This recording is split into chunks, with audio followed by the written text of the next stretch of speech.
token it deserves, at least 7 or 8 billion, right? Like, I feel like that's kind of what the mindset of these Shiba people is. So then, of course, they did this other gimmick, right, where they gave me half the Shiba token supply. They were actually not the first project to do this. So around the end of 2020, there was this weird project called Teller. It's like Tellor. I think they're a Chainlink competitor or something like this. But I remember they just like dumped $50,000 worth of their token into my wallet. And then they had their Twitter army just like basically run around saying, look at Vitalik's wallet. Vitalik holds Tellers. He's one of us. He's a supporter. And as soon as I discovered this, I just like publicly sold the Teller tokens on Uniswap, and this created a bit of a Twitter splat. Now, the Shiba people were more clever. The Shiba people, instead of dumping to that wallet, they dumped to my cold wallet, right? So in like cryptocurrency, right, there's this concept of like cold wallets and hot wallets. Basically, like the thing that actually owns your money is like this 80-digit number called a private key, right? And a hot wallet is when that private key is just stored in memory on your computer, on your phone, really easy to access.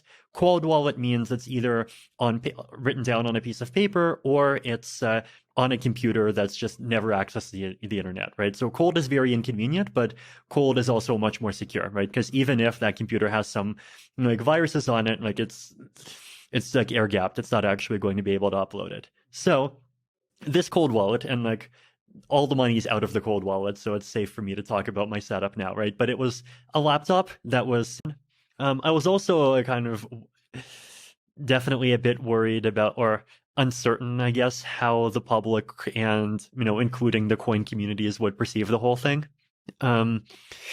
But I was actually impressed. Like for every poster that was saying like, no, why did Vitalik like rug pull on us? His wallet was supposed to be a burn address. There's like 10 people that are like, oh, I thought I was just in this because it's a fun pyramid gambling thing, but instead I ended up being part of this great public good thing for humanity, and that's like even more amazing.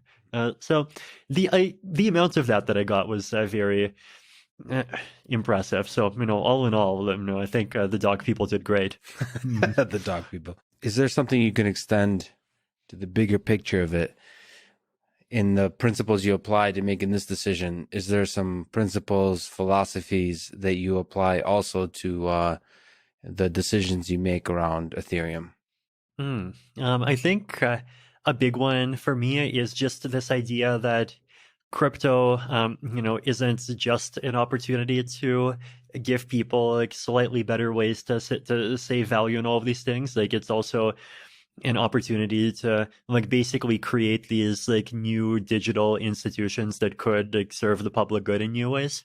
And that's something that I've been interested in for a long time. I actually even have this article in Bitcoin Magazine back in 2014 where I basically suggested this idea that, you would have coins that represent causes, and like people would just like buy and accept those coins because they support those causes. So I think it's called Markets, Institutions, and Currencies, a New Form of Social Incentivization or something like that. Mm-hmm. And I'm sure you can find it and throw it in the links. So that was interesting to kind of see becoming real. And like in general, right, I think, public goods are very important, and on the internet, public goods are even more important, right? Like every single Lex Friedman podcast is just on YouTube, and anyone can go and see it. Like there's no way for you to like sell it and so that some people can see it, but then other people can't see it. Like you could do that, but then you'd obviously be reducing your impact. So thank you for making the amazing Lex Friedman podcast so freely available. Well, that's actually a tense thing, is how do you do it in a way that's not